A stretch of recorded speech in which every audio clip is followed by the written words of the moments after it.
Hopefully, Viren dies this episode.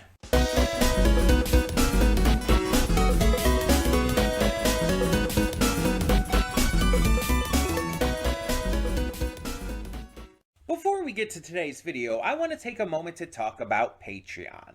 That's right, we are on Patreon now, and we have a bunch of tiers with a bunch of great rewards. You can subscribe and get things like early access to all reactions, depending on your tier, depends on which reactions you get early access to. You can vote on polls exclusive to patrons that will help determine future reaction series and more. You will get to just have various choices in terms of like getting to choose future reactions I react to, getting to choose first impressions I check out, all kinds of different rewards, and possibly more coming in the future. We're still new at this. We're still figuring things out. It's a process. It's a process. But we have multiple tiers, so whatever you would be able to donate, if you're able and willing to donate, is appreciated. It helps me out. It helps the channel out. It helps us grow. It's going to help just, standardly. It's just something new to check out. Plus, if you like getting the reactions early, that's also a plus.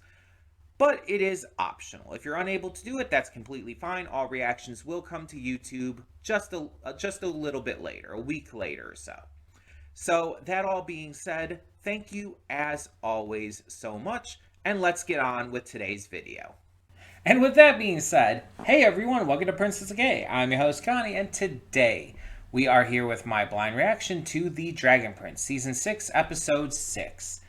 Last time we had Viren and Soren reconvening, I'll say.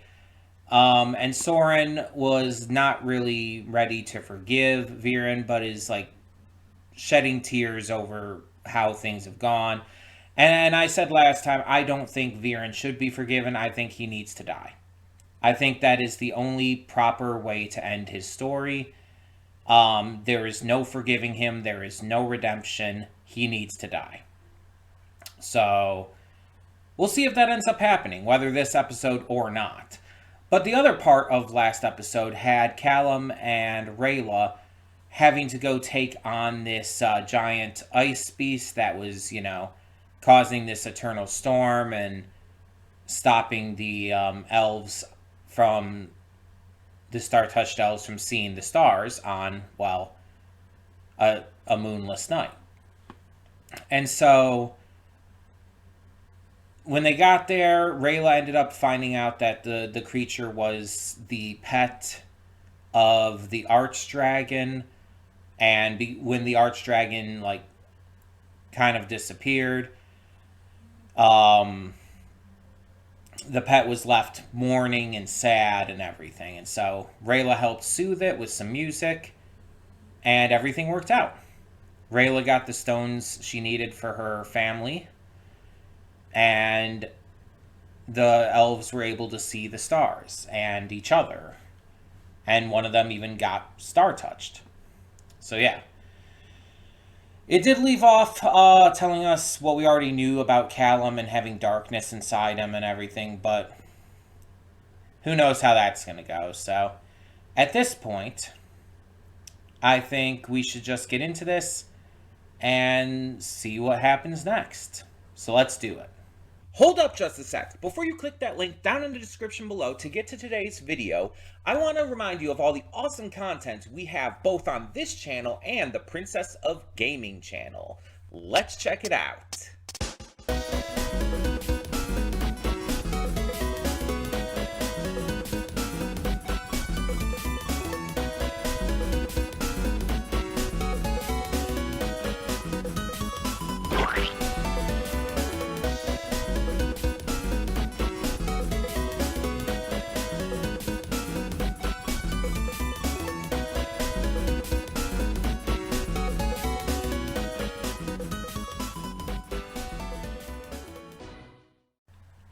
Welcome to the Afterthoughts, and we'll begin with spoilers in 3, 2, 1, now.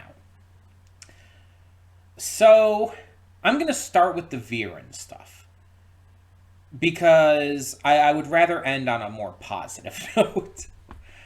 So, Viren's side of this episode was centered pretty much entirely on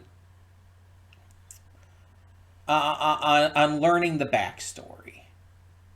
And we might have heard like bits of this before, but hadn't had like the full thing, maybe. I don't remember exactly, but we find out that the reason Viren got into dark magic in the first place was to help Soren. Soren was born sickly and was not doing well health wise because of it. Like, notably sickly. And because of that, Viren was scared. He didn't want to lose his son. He loved his wife, he loved his kids. And he got into dark magic because he found it to be a way to save his son.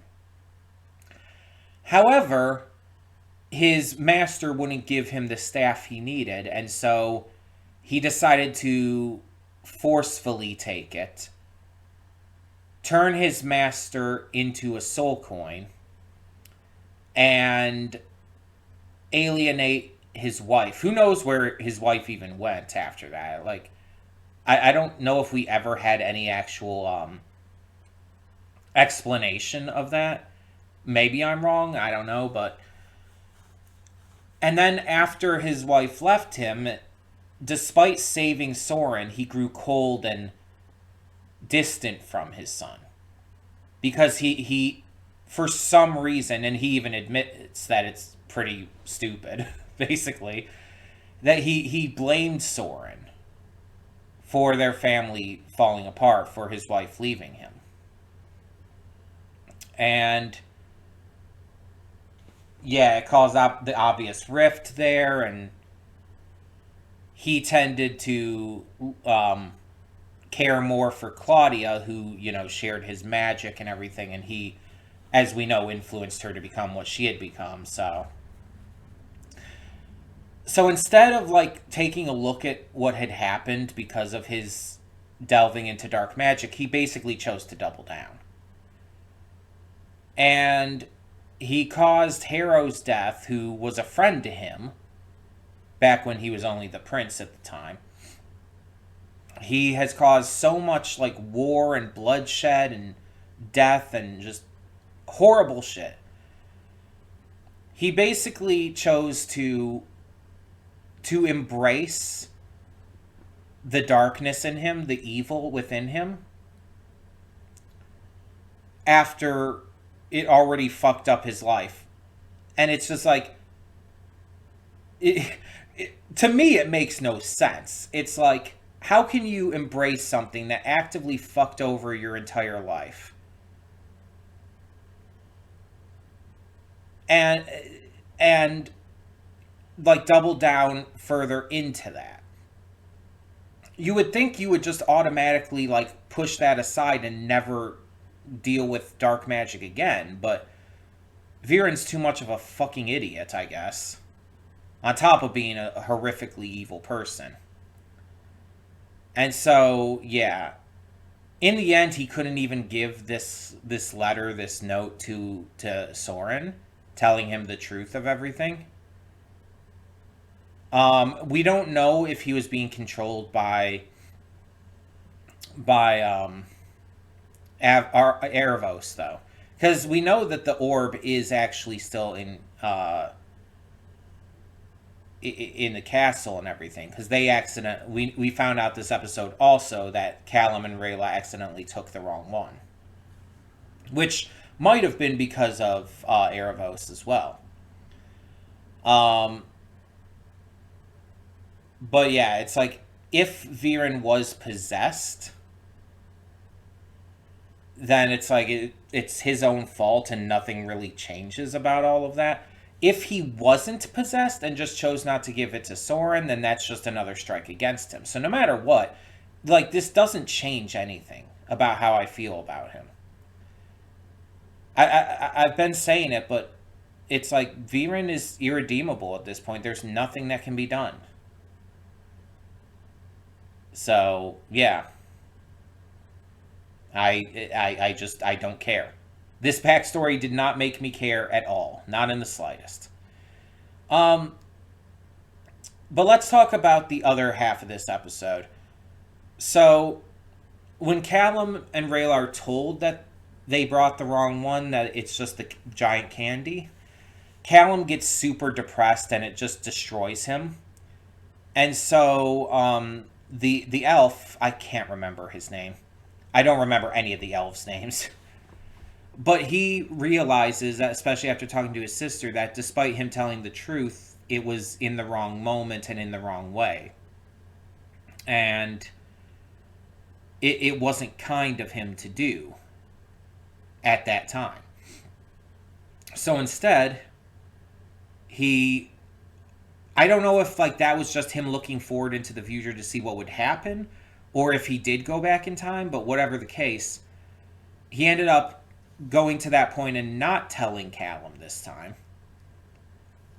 And we see that Callum does still have the courage, the strength to be able to undertake this goal of, cleansing his soul from Erebos being able to possess him anymore.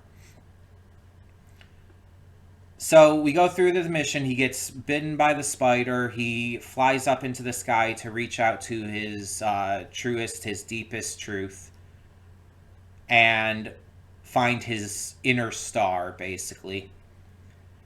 And he realizes, it takes him a little bit of a fall to realize it, but he does realize that his deepest truth is his love for Rayla.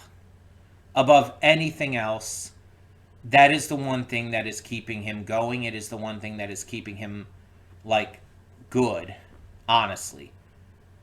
If he had slipped into dark magic use without this love for Rayla, he probably would have been fully possessed by Erebos already.